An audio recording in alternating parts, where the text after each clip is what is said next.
The silent cry in the void. The auxiliary ship, Vayari, drifted through the endless black void of space. Its engines were silent, its lights dim. The oxygen supply was running low, and the crew could feel the heavy weight of despair pressing on their chests. Captain Lyrax stood near the control panel, her eyes fixed on the blinking red indicator that showed their fate.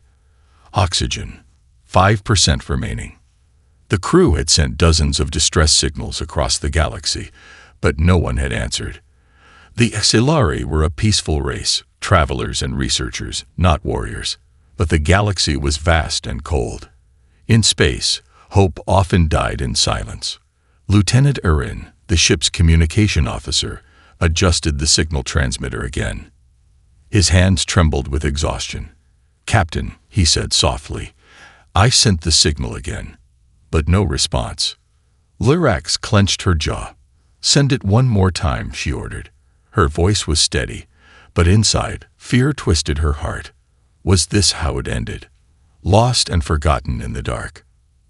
Erin pressed the button and spoke into the mic, voice cracking with desperation. "This is the auxiliary ship Vayari. We are stranded near the Cuvelis Rift. Engines dead, oxygen critical. Any vessel receiving this, please help. We beg you." The message repeated in a cold mechanical loop. The crew sat in silence, listening to their own hopelessness echo through the cabin. Hours passed. The air grew thinner, each breath more difficult. Crew members coughed softly, their eyes dull. Captain Lyrax's vision, blurred from lack of oxygen, but she stayed at her post. Giving up wasn't an option. Then it happened. A voice crackled through the speakers. Human words, rough and unfamiliar to the Exilari, yet unmistakable. "Exilari ship Vayari, we hear you. Help is on the way." The crew gasped. Erin scrambled to stabilize the signal. Lyrax leaned forward, her heart racing. "Identify yourself," she said, voice sharp with disbelief. The voice returned, clearer this time. "Commander Ethan Cole of the Terran rescue vessel Helios. We're 6 hours away, but we'll get to you as fast as we can. Hold on." The crew exchanged wary glances. Humans, the species with a history of war and aggression. The ones their elders warned about. Unpredictable, dangerous, self-serving. Lieutenant Erin whispered, "Captain, can we trust them?" Lyrax didn't answer immediately. Her mind raced with everything she knew about humans. Stories of battles long past, of planets scared by war. But there were other stories too, whispered in the corners of starports. Stories of human courage, of ships that stopped for stranded travelers, even enemy ships, simply because someone needed help. "We don't have a choice," she said finally. "Prepare to receive them."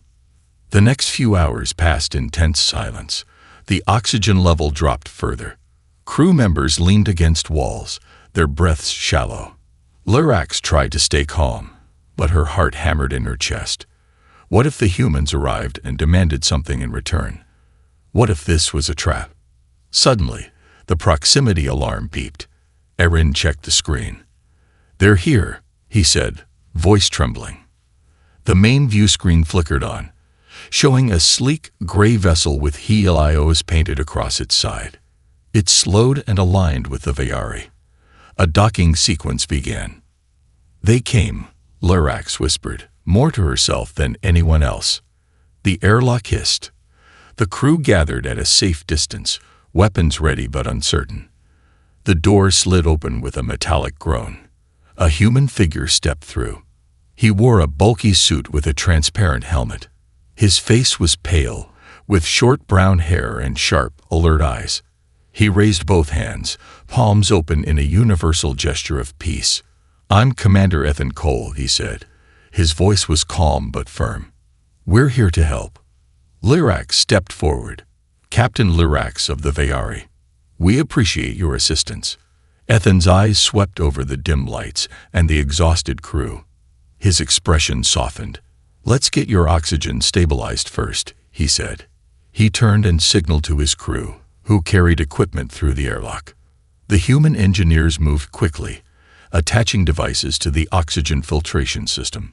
Within minutes, the stale air turned fresh. The crew inhaled deeply, relief flooding their senses. As Ethan worked, Lirax observed him. He moved with practiced efficiency, but his face showed something more, genuine concern. Why would a human risk his life for strangers? Suddenly, the console emitted a sharp beep. Ethan's head snapped toward it. His jaw tightened. "Your core reactor is heating up," he said, voice serious. "Too fast for a normal malfunction. This might not be an accident." Lyrax's heart skipped a beat. "What do you mean?" Ethan didn't look away from the warning lights. "Someone might have wanted you to die out here." The room fell into shocked silence. Outside the window, the void seemed darker than before. The stranger in the dark. The control room of the Vayari was no longer filled with the shallow, desperate breaths of a dying crew. Fresh oxygen hummed through the vents, but the relief was temporary. Captain Lirax stood near the main console, eyes fixed on the reactor status. The temperature continued to rise, defying the cooling systems. Beside her, Commander Ethan Cole frowned at the data stream, his brow furrowed beneath his helmet. "Your reactor isn't malfunctioning," he said, voice grim. "This heat buildup is deliberate. Someone tampered with your core." The words settled like cold stones in the hearts of the crew. Lieutenant Aaron's hands hovered over the controls, his skin pale. "But who would do that? We are scientists, explorers. We don't have enemies." Ethan didn't answer immediately. His eyes scanned the patterns of the heat signatures. There was something familiar here, a method he had seen before. The slow, calculated increase of heat, designed to mimic natural failure until it was too late. His jaw tightened. "The Darvok Raiders," he said at last. Lirax stiffened. The name stirred memories of old reports. Entire colonies vanished, ships found drifting with melted cores, and no survivors. The Darvoks didn't conquer planets. They harvested ships and crews like scavengers harvesting metal, leaving only ghosts behind. "They found us," she whispered. Ethan gave a short nod. "The heat buildup will trigger a core explosion in less than 2 hours. We need to shut it down manually. If we don't, this ship will become a drifting tomb." "But we don't have the right tools," Aaron said, voice cracking. "And we're not engineers." "My crew is already prepping equipment," Ethan said. "But we'll need your help." Lirax hesitated. Humans had a reputation in the galactic community. Dangerous, unpredictable, warlike. Yet this human was here, risking his life for strangers. She met his eyes. There was no malice, only urgency. "We'll help," she said. "Tell us what to do." The descent into the engine bay. The engine bay of the Vayari was a maze of pipes, cables, and thick, pulsating conduits. The air was hotter here, and the faint hum of the core vibrated through the deck. Steam hissed from overheating vents, and the temperature climbed with every passing minute. Ethan crouched beside the core interface and attached a portable diagnostic tablet. His gloved fingers danced across the controls. The holographic screen flickered and displayed a chaotic pattern of energy spikes. "There," he muttered, pointing to a jagged red line. "They installed a remote detonator. The Darvoks are nearby, watching us." Lirax's blood ran cold. "Watching us? Right now?" "Most likely," Ethan said. "They use scavenger drones, small, invisible to standard sensors, but always present. The moment we stabilize the core, they'll know." "Then what's their plan?" Aaron asked, voice shaking. Ethan's eyes darkened. "To board once we're too weak to fight. The Darvoks don't leave survivors." Silence fell over the group. The Exilari were researchers, not soldiers. They had no weapons except handheld plasma cutters and makeshift tools. "How do we stop them?" Lirax asked. "First, we stop this core from turning us into space debris," Ethan said. "Then we prepare for whatever comes next." "The core crisis." Ethan directed his engineer, Lieutenant Maria Torres, to open the core's manual override panel.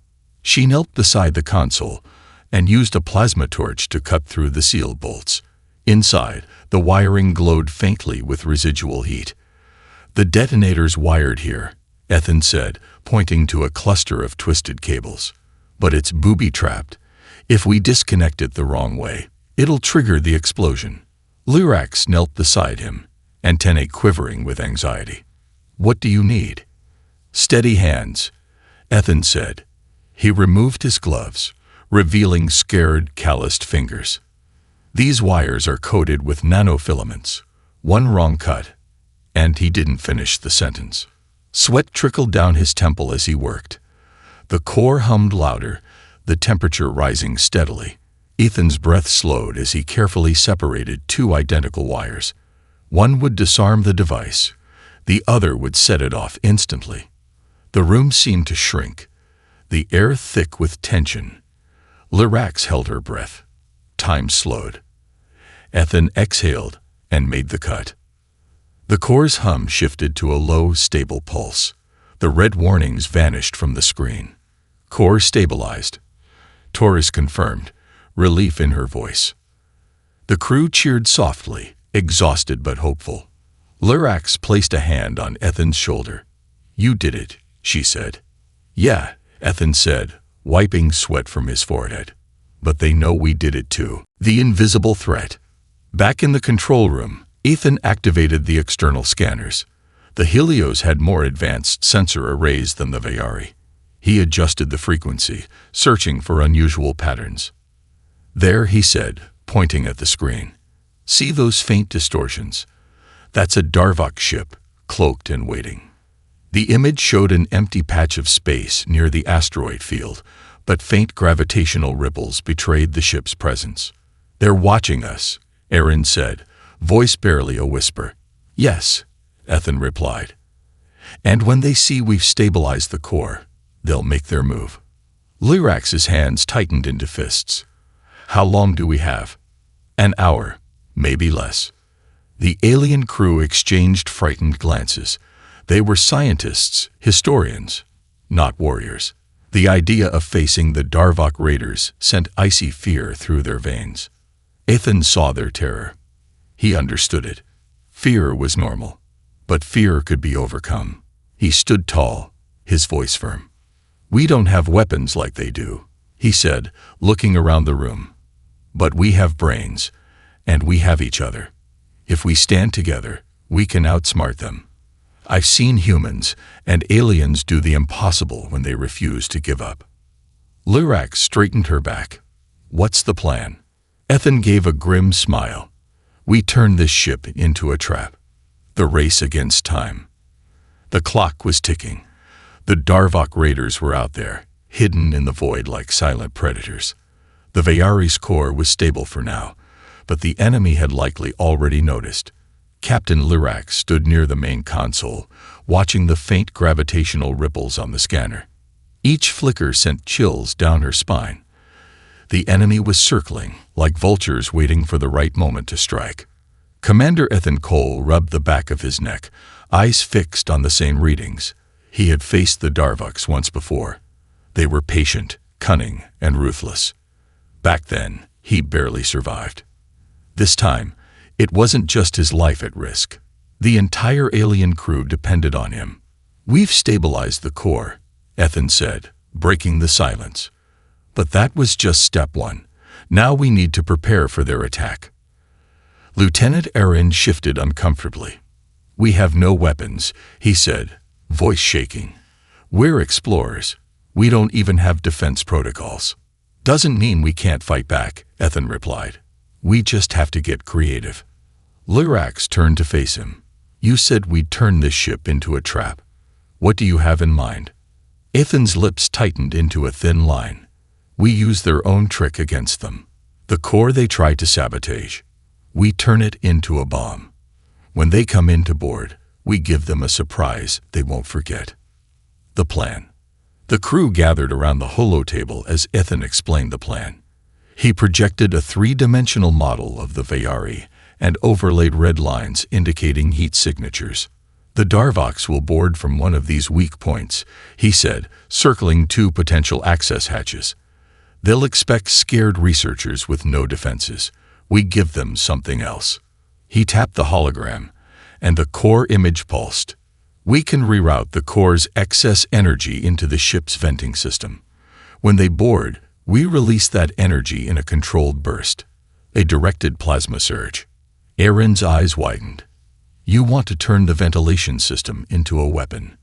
Exactly, Ethan said. It won't destroy their ship, but it'll disable their suits and buy us time. Lurax nodded, the beginnings of determination hardening her features. How long do we have? An hour, Ethan answered. Maybe less. The crew sprang into action. The preparation. Ethan led the engineering team to the core room. Thick cables sprawled across the floor, humming with redirected energy.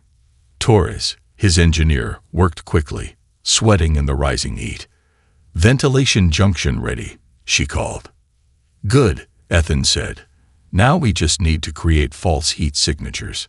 He plugged his tablet into the mainframe and ran a program that created phantom energy signals. To the Darvoks, it would look like the core was still unstable, tempting them to board. Meanwhile, Lurax organized her crew into 2 teams. One group prepared emergency barriers in case of boarding. The other helped Ethan set up decoy signals.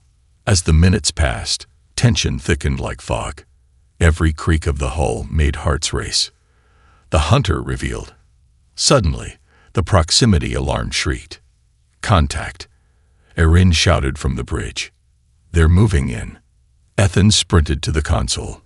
The cloaked enemy ship was approaching fast, now visible as a faint outline against the stars. They're locking onto our docking ports, Ethan said. They think we're helpless. The Vayari's crew watched the screen with dread. The Darvok ship was sleek and angular, with sharp, claw-like docking arms extending toward them. It moved with predatory grace. They'll breach in less than 5 minutes, Ethan said. Everyone to positions. The infiltration.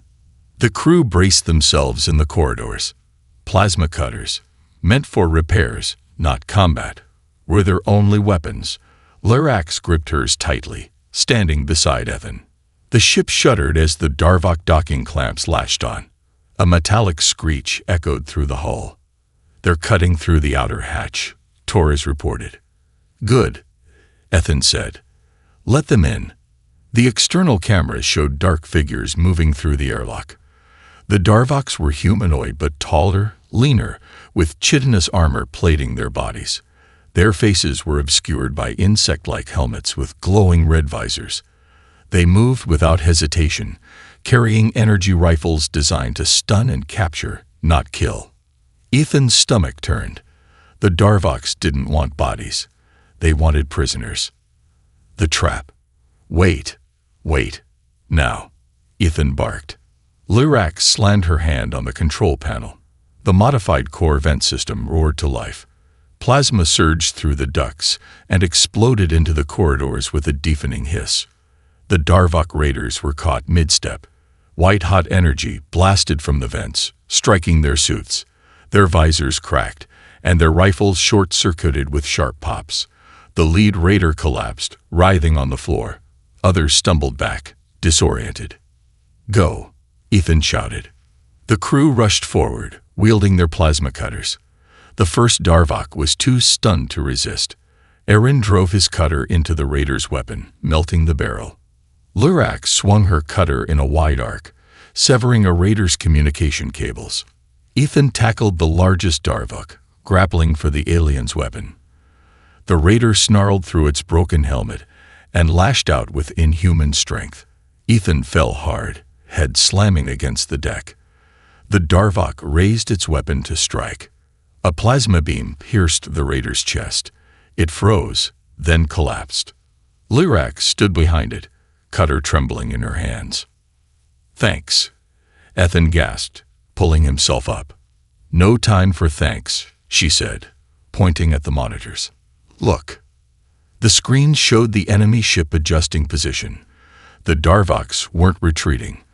They were preparing to fire directly into the Vayari. The final gamble. They're going to destroy us, Aaron said, voice trembling. Unless we stop them first, Ethan said. He tapped the console and accessed the core interface. The plasma surge worked. We can overload the system and send it directly into their docking clamps. But that could blow us up too, Torres protested. Not if we time it right, Ethan said. He started typing rapidly. I need 60 seconds. Lurax, give me manual control of the main conduit. Lurax hesitated for only a moment, then nodded and activated the override. The Darvok ship powered its main cannon. A crackling green beam began charging. 50 seconds, Ethan muttered. The enemy cannon glowed brighter. The Darvok captain's face appeared on their comms. Pale, insect-like features, and cold, pitiless eyes. Surrender, and we will be merciful, the alien hissed. Lurax glared at the screen. We've seen your mercy, she said and cut the transmission. 20 seconds, Ethan said. His fingers flew over the controls. The enemy cannon reached full charge. Now, Ethan roared. Lurax slammed the activation lever. Energy surged from the core through the vent system and into the docking clamps. The enemy ship shuddered as plasma coursed through its systems. Its lights flickered. The charging cannon crackled violently, then exploded. The Darvok ship spun away, venting atmosphere. The Vayari shook from the shockwave. Sparks flew, and the lights dimmed. Smoke filled the corridors. Status. Lurax coughed. Ethan checked the scanners. They're disabled. For now. The crew collapsed in exhausted relief, but Ethan's eyes remained fixed on the screen. This was just a scout ship, he said softly. The real hunters will come soon. The truth behind the signal. The Vayari floated in the vast darkness, scared but still intact. Smoke lingered in the corridors, and the faint hum of the struggling core vibrated through the ship's skeleton. Captain Lurax stood at the central console, her breath shallow, her muscles aching from the fight. She stared at the screen where the enemy ship had once loomed. Now, it was a crippled silhouette drifting near a lifeless asteroid. They'll come back, Ethan Cole said from beside her. His voice was low, steady, but there was a hardness in his eyes. The Darvoks never abandoned their prey. Lurax's antennae twitched. How long do we have? Ethan ran a quick diagnostic on the external sensors. The enemy's transmission array had been destroyed in the explosion, but the Darvoks were resourceful. Hours at best, maybe less. The tension in the room thickened. The crew, though victorious, were not warriors. Their eyes were dull with exhaustion, their bodies bruised and battered. Lurax turned toward them, forcing her voice to remain calm. Check all systems. We need to be ready. We've survived once. We can survive again. The crew responded with weary nods and scattered across the ship. Lurax stayed behind with Ethan, who was already scrolling through sensor logs. We shouldn't still be here, Ethan said, mostly to himself. The Darvoks don't attack random science ships unless they want something. Lurax's brow furrowed. But we were only surveying a barren sector. There's nothing valuable here. Exactly, Ethan said. He tapped the screen. And yet, they went to the trouble of sabotaging your core remotely and sent a scout ship to finish the job. There's more to this than a random target. The question hung in the air like a shadow. Why this ship? The unseen trail. Ethan accessed the distress signal logs, hoping for answers. The Vayari had sent out dozens of calls across open frequencies, but one anomaly stood out. The first distress signal had been sent hours before the core began overheating. Captain, Ethan said, eyes locked on the timestamp. Your system recorded a distress signal before the malfunction started. Lurax frowned. That can't be right. We only sent signals after we lost power. Someone sent it from inside the ship, Ethan said. He expanded the metadata. The signal was tagged with a restricted access code. Who has access to this code? Ethan asked. Only senior officers, Lurax replied. Her voice was tight. Me, Erin, and Chief Engineer Carrix. Ethan's mouth hardened. Then one of your own crew might have lured the Darvoks here. The crew of doubt. The revelation hit Lyrax like a blow. Her crew was a family. They had worked together for years without conflict. The idea of a traitor among them was unthinkable, yet the data didn't lie. We need to find the source, she said, pushing down her emotions. Ethan nodded and isolated the signal's origin point. The coordinates led to engineering. Carrix, Lyrax whispered. He was working alone during the first system failure. The confrontation. Lyrax and Ethan moved quickly toward the engine bay. The corridor lights flickered as the core strained to stay stable. The hum of the ship seemed louder here, like a heartbeat racing under stress. As they neared the engine room, Ethan raised his plasma cutter, his eyes wary. Lyrax followed suit.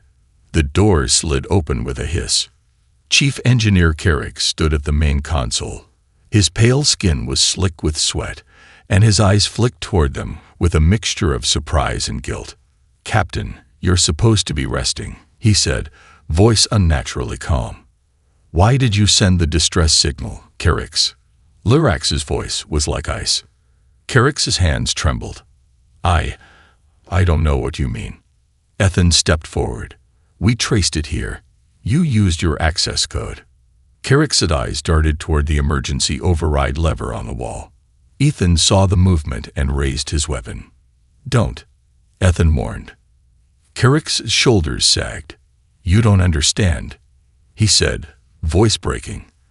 "The Darvoks. They promised they'd let us live if I helped them." Lyrax's mouth went dry. "You made a deal with them." Carrix nodded, tears in his eyes. "They contacted me weeks ago.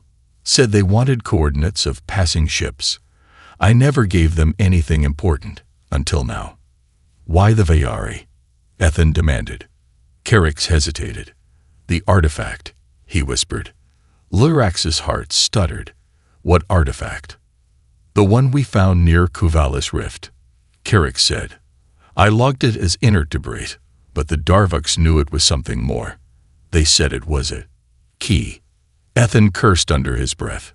"Where is it?" Carrix pointed toward a locked storage compartment. Ethan opened it and stared inside. A smooth metallic sphere sat within. It was dark, but faint blue lines pulsed across its surface in slow waves, like a heartbeat. "It activated when we brought it aboard," Carrix said. "The Darvoks want it. I was just trying to save us." Lyrax clenched her fists. "You betrayed us all." "They promised mercy," Carrix cried. Ethan's jaw tightened. "The Darvoks don't leave witnesses. You weren't saving anyone." Carrix slumped to the floor, defeated. Lyrax signaled for the crew to detain him. As they dragged him away, she turned to Ethan. "What is this thing?" she asked, staring at the sphere. Ethan knelt beside it. The surface was cool, yet faint vibrations pulsed through it. He'd seen ancient technology during his years in deep space salvage, but nothing like this. "I don't know," he admitted, "but if the Darvoks want it this badly, it's powerful." The ship's sensors suddenly blared. Ethan bolted to the console. 3 large Darvok warships had just appeared on the scanners, closing in fast. "They brought the big guns," Ethan said grimly. "They're not here to negotiate." Lyrax swallowed hard. "What do we do?" Ethan's gaze shifted to the artifact. "We give them what they want, just not how they expect." The hidden enemy. The Vayari shuddered as its worn engines strained to maintain position. The red glow of the approaching Darvok warships painted the control room in ominous light. Captain Lyrax stood by the holo display, antennae rigid with tension. The 3 enemy ships moved with predatory precision, spreading out in a formation designed to block any possible escape. Ethan Cole stared at the screen, jaw tight.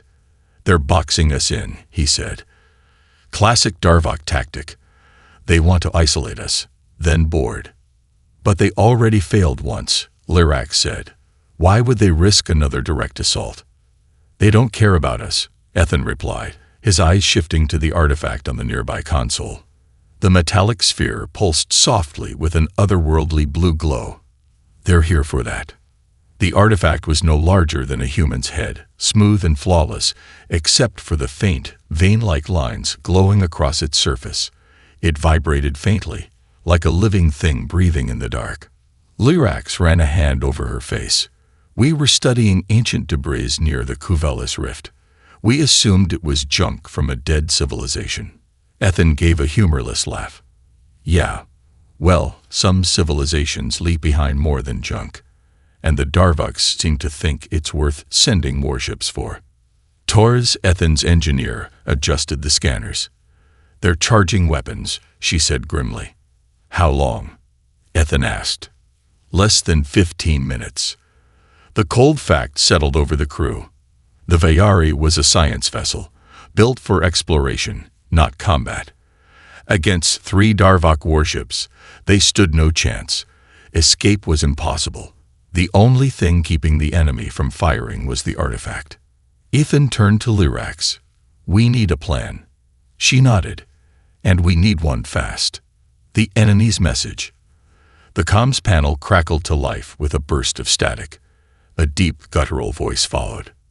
Xilari vessel, we have no quarrel with your people. Surrender the artifact, and we will spare your lives. The voice was hollow, almost mechanical. But beneath the distortion, there was something worse.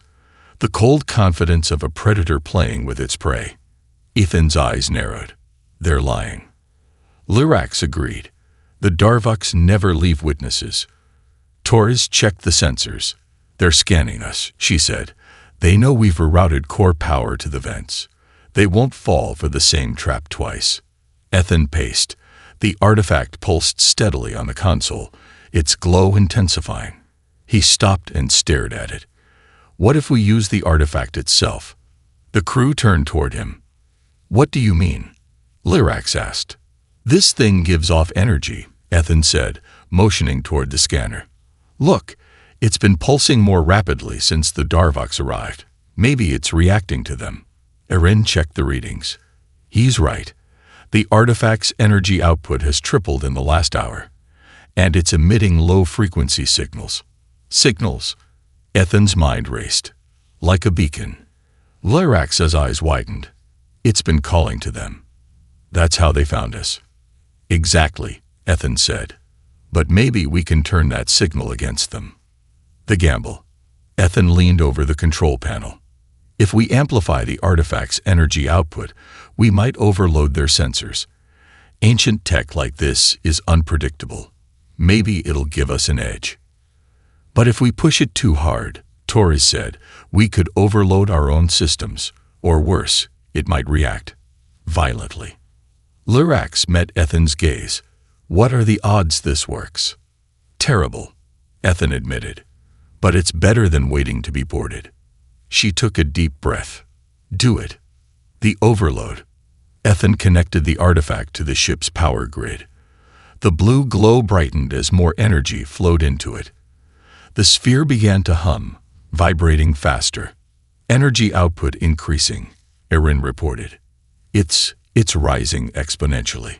The artifact's glow shifted from blue to deep violet. The hum turned into a low, resonant thrum that reverberated through the walls. Outside, the Darvok warships hesitated. Their formation wavered. They're recalculating, Ethan said. They don't know what we're doing. Core temperature spiking, Torres warned. Artifact energy now exceeding safe thresholds. The artifact's surface rippled like liquid metal. Strange, unfamiliar symbols appeared along its smooth surface, glowing with sharp clarity. What are those symbols? Lyrax whispered. I've never seen anything like them, Ethan said. But I think it's activating. The artifact awakens. Suddenly, the ship's lights dimmed. A deep vibration shook the floor. The artifact lifted itself from the console, floating effortlessly in midair. The crew backed away, weapons raised. The sphere rotated slowly, its violet light intensifying. It's interacting with our systems, Torres said, voice tight with fear. It's overriding our controls. The ship's external cameras flickered on. The screen displayed the 3 Darvok ships, but now the artifact projected a pulsing wave of energy toward them. The Darvok vessels reacted instantly, maneuvering backward. Their engines flared as they tried to escape the spreading energy field.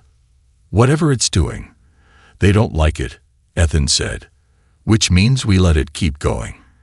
The artifact vibrated faster. The violet glow became blinding. A pulse of energy burst from the Vayari, rippling through space. The Darvok warships fired in panic. Green energy beams slammed into the field surrounding the Vayari, but the beams scattered like water on glass. The artifact emitted a final pulse. The energy waves surged outward and engulfed the Darvok ships. The enemy vessels convulsed. Their lights flickered wildly. Their engines sputtered, then died. One ship drifted sideways and crashed into a nearby asteroid. The others simply went dark, their systems crippled. Aftermath. The artifact slowly lowered back to the console. Its glow faded to a dim, steady blue. The crew stared in stunned silence. Ethan exhaled. "We just knocked out 3 Darvok warships with a floating rock." Erin checked the scanners. "The enemy ships are completely disabled. Power levels critical across all systems." Lyrax touched the artifact cautiously. The surface was warm but inert. "Whatever this is, it's more than a key. It's a weapon," Ethan said softly. "And we've just shown the Darvoks we can use it." The silent observer. The tension eased slightly as the crew celebrated their survival, but Ethan's instincts kept him near the sensors. He recalibrated them to scan the surrounding region. His stomach dropped. "Lyrax," he called out. "Come here." She joined him at the console. "What is it?" Ethan pointed to the screen. "We just sent out a massive energy pulse from an unknown artifact." "Yes, and it disabled the Darvoks." "Yeah," Ethan said, "but we weren't the only ones who saw it." He expanded the scan. In the distance, beyond the asteroid field, a new signal appeared. It was faint but growing stronger. An object moving at incredible speed toward them. "Another Darvok ship?" Lyrax asked. Ethan shook his head. "No, this one's bigger. And it's broadcasting a signal." The comms crackled to life. A voice, ancient and resonant, spoke in a language no translator recognized. But one word, repeated over and over, became clear. "Key, key, key." The artifact's blue veins brightened again. The mysterious ship accelerated toward them. The last stand. The hum of the artifact echoed through the Vayari like a distant heartbeat, deep and unrelenting. Its glow shifted from soft blue to a sharp, pulsating violet. The mysterious ship on the scanners moved closer with every passing second. Its design was unfamiliar, larger than any Darvok vessel, sleek and angular, with no visible engines or heat signatures. It glided through the void like a silent predator. On the bridge, Captain Lyrax gripped the edge of the command console. Her mind raced through every possible scenario. They had survived the Darvok ambush by sheer luck and ingenuity. But this was different. "Distance to unknown vessel?" she asked, voice strained. 400,000 kilometers, Lieutenant Erin answered. "Closing fast. Speed, impossible. It's going nearly half the speed of light and decelerating without visible thrust." Lyrax's antennae twitched. That shouldn't be possible. Ethan Cole stood beside her, arms crossed, eyes locked on the scanner. His military instincts screamed danger. The Darvoks were parasites, cruel but predictable. This ship, however, was a complete mystery, and mysteries in deep space rarely ended well. The artifact floated once more, rising from the console as if drawn by the approaching ship. Its surface patterns pulsed faster, glowing with a cold alien intelligence. "Whatever's on that ship," Ethan said, "it's here for the artifact, not us." "Then what do we do?" Lyrax asked. Ethan's jaw tightened. "We prepare for the worst." The alien transmission. The comms system crackled. Symbols scrolled across the whole of display. Unfamiliar, jagged shapes arranged in symmetrical patterns. The ship's translation algorithms struggled to decipher the language. Torres adjusted the settings. "Trying to isolate phonetic patterns now," she said. The artifact's glow intensified, matching the symbols on the screen. The ship's lights dimmed as if the artifact was feeding off the systems again. Then came the voice. Deep, metallic, and ancient. It spoke one word over and over. "Key, key, key." "It knows about the artifact," Erin whispered. "Or the artifact knows about it," Ethan said. The unknown ship slowed as it neared the asteroid field. Its hull shimmered as if wrapped in liquid metal. The Vayari scanners couldn't determine its material composition or internal structure. "Incoming signal," Torres said. "Audio only." "Patch it through," Larax ordered. The voice returned, clearer this time, in broken but understandable galactic standard. "We are the Kethari. You hold the key. Surrender it. And live." The Kethari. Larax glanced at Ethan. He shook his head slightly. "They're lying. If this thing is powerful enough to disable 3 Darvok warships, they won't let us walk away with that knowledge." "Agreed," Larax said. She activated the comms. "Why do you want the artifact?" There was a pause. Then the voice responded. "It does not belong to you. It is ours. Return it, or be destroyed." The artifact's hum grew louder, resonating with the ship's structure. The alien vessel stopped just beyond the asteroid field. It loomed like a silent mountain in the void. "They're charging something," Torres said. Energy buildup near the front of the vessel. "I've never seen readings like this." "Weapon?" Ethan asked. "Likely," Torres replied. "But it's not like any known energy signature." Larax exhaled slowly. "Suggestions." Ethan rubbed his temples. "We can't outrun them. We can't fight them. And we don't know what this artifact actually does." The artifact vibrated harder. Energy crackled around it like miniature lightning bolts.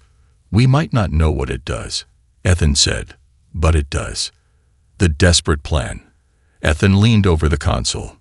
"If we reroute full core power into the artifact, maybe we can trigger another energy wave like before. It disabled the Darvoks. Maybe it can do the same to the Kethari. Or maybe it blows up the ship," Torres said. "Yeah," Ethan said. "That's a risk." Larax considered the options. Certain destruction if they did nothing. A small chance of survival if they gambled on the artifact. "Do it," she ordered. Torres and Ethan worked swiftly, connecting the artifact directly to the reactor's power lines. Cables snaked across the floor, crackling with residual energy. The artifact pulsed faster, as though it could sense the incoming power. "Core transfer ready," Torres said. "On your command." The alien ship's energy readings spiked. The front of the vessel glowed with a sickly green light, forming a swirling, concentrated sphere. "They're about to fire," Erin said. "Now," Larax shouted. Torres slammed the transfer control. The artifact unleashed. Power surged into the artifact. The ship shook violently. Lights flickered, consoles sparked, and the hum became a deep, resonant roar. The artifact's glow turned white-hot. The surface shifted, revealing intricate patterns like ancient runes. A shockwave burst outward, visible as a shimmering sphere of distortion racing toward the Kethari vessel. The alien ship fired. The green energy beam tore through the vacuum and collided with the artifact's energy wave. The two forces met in a silent, violent clash. Space itself seemed to ripple. The artifact crackled with blue-white arcs of energy. The enemy's green beam pushed forward, inch by inch, toward the Vayari. The ship groaned under the strain. Metal supports bent and screeched. "We're losing power," Torres yelled. "Boost it," Ethan barked. Torres diverted auxiliary systems into the artifact. The pulse flared brighter, pushing back against the enemy beam. Suddenly, the artifact emitted a high-pitched, resonant tone. The light expanded outward in a perfect sphere, passing through the ship and into the void. The alien beam disintegrated. The wave engulfed the Ketheri vessel. The enemy ship convulsed. Its shimmering hull twisted and warped under the energy's impact. The surface cracked, revealing veins of dark, pulsating material beneath the metallic sheen. The ship's core erupted in a silent explosion. The Ketheri vessel fractured into pieces, debris scattering into the void. The Vayari trembled from the shockwave. Then, silence. The aftermath. The crew sat frozen. The main display showed nothing but drifting wreckage. The mysterious threat was gone. Torrid slumped in her chair. We did it," she whispered. Lyrax exhaled shakily. Status. Erin scanned the systems. Core at minimal power. Structural damage throughout the hull. Life support stable for now.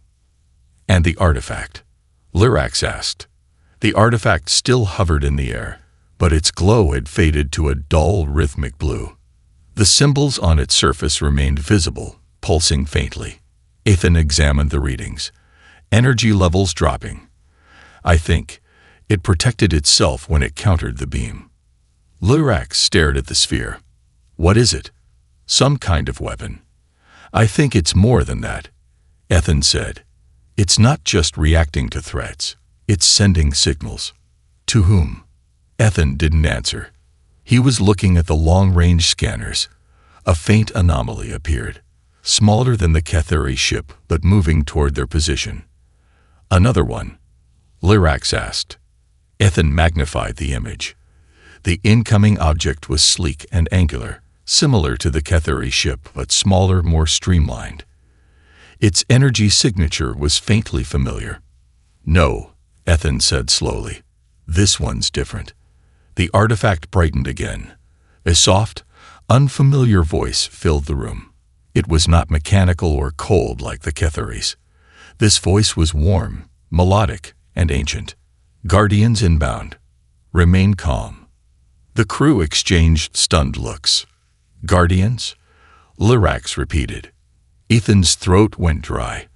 "Looks like we've attracted the attention of something even bigger." A new dawn of hope. The Vayari drifted in the cold silence of space, scared and battered but still intact.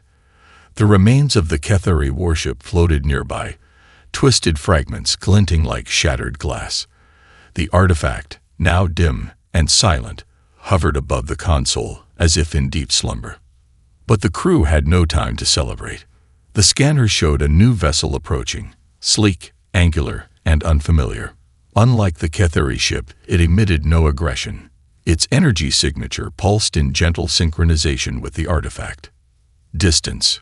Captain Lyrax asked, gripping the console tightly. 200,000 kilometers, Lieutenant Erin replied, closing slowly. "They're not charging weapons." "Yet," Ethan Cole muttered beside her. His eyes remained locked on the display. Every instinct screamed caution. One enemy down didn't mean the war was over. The new vessel glided through the debris field without altering its course. The scanners revealed no visible weapons, no traditional propulsion systems, and no life signs. Torres leaned forward. "They're broadcasting an audio message," she said. "No encryption, just the same phrase repeating." "Play it," Lyrax said. The comm crackled, and a calm, melodic voice filled the cabin. It was different from the harsh tones of the Ketheri. This voice was smooth, ancient, and almost kind. "We are the Guardians. The key has awakened. Prepare for contact." The artifact hummed softly in response, its veins shifting from pale blue to shimmering silver. The Guardians' arrival. The Guardian ship stopped just beyond visual range. A faint beam of pale light extended from its hull, connecting with the artifact. The sphere vibrated gently, and then slowly descended to the console. "Energy transfer detected," Torres said. "They're interacting with the artifact directly." Lyrax felt the weight of the moment pressing on her chest. "We don't even know what this artifact is," she said softly. "Why does everyone want it?" Ethan exhaled slowly. We're about to find out. The lights on the bridge dimmed. The artifact projected a holographic image into the air. A figure appeared, humanoid but ethereal, with elongated limbs and smooth, featureless skin that shimmered like liquid glass. The figure had no eyes, yet its presence commanded attention. "Greetings, travelers," the figure said in perfect galactic standard. "We are the guardians of the key. You have done well to survive." "Who are you?" Lyrax asked, voice cautious. "We are the last protectors of an ancient responsibility," the figure replied. "The artifact you possess is not a weapon. It is a key, as we have named it. A key to knowledge, to power, and to destruction. Long ago, it was hidden to prevent its misuse." Ethan's mind raced. The Ketheri wanted it. Why? The figure's head tilted slightly. "The Ketheri seek dominance. The key can access dormant technology left behind by the precursors, the ancient builders who shaped parts of this galaxy. The Ketheri intended to unlock these devices and use them for conquest." "And what about the Darvoks?" Lyrax asked. "They were pawns," the Guardian said, "hired to retrieve the key and deliver it to their masters. The Ketheri have spread their influence across many pirate factions." Lyrax exchanged a look with Ethan. "And what do you want from us?" she asked. The Guardian's body shifted slightly, like a mirage flickering in the heat. "To protect the key is to bear its burden. The knowledge it contains can elevate civilizations or destroy them. The choice is now yours." "The impossible choice." The Guardian extended an arm. The artifact glowed softly. "You may hand it over to us," the figure said. "We will take it to a place where no empire can reach it. Or you may keep it and assume its responsibility." The crew fell silent. The artifact was dangerous. It had already disabled enemy ships and revealed ancient technology.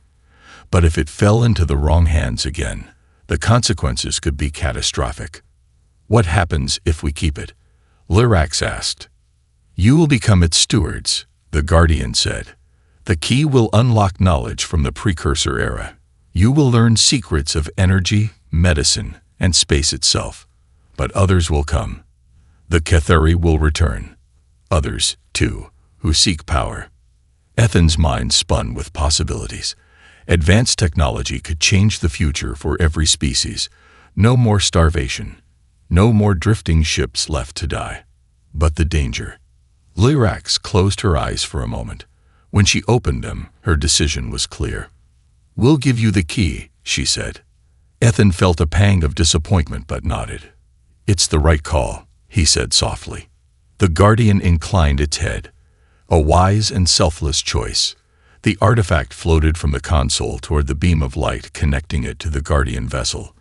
The sphere's glow intensified, and then it vanished into the beam. The figure's image wavered. "The artifact is secure. The Guardians will protect it. You have saved more lives than you know." The ship's sensors flickered as the Guardian vessel withdrew. It accelerated away, faster than any human technology could track. Within seconds, it was gone. The weight of loss. The bridge fell into an eerie quiet. The artifact's hum was gone. The strange energy it had radiated was replaced by the familiar, mundane sounds of the ship. "That's it?" Erin asked softly. "After everything we went through, it's just gone." Lyrax gave a heavy nod. "It was never ours to keep." Torres wiped sweat from her brow. "I hope the Guardians know what they're doing." Ethan stared at the empty console where the artifact had rested. He thought about his family, lost years ago when a distress signal had gone unanswered.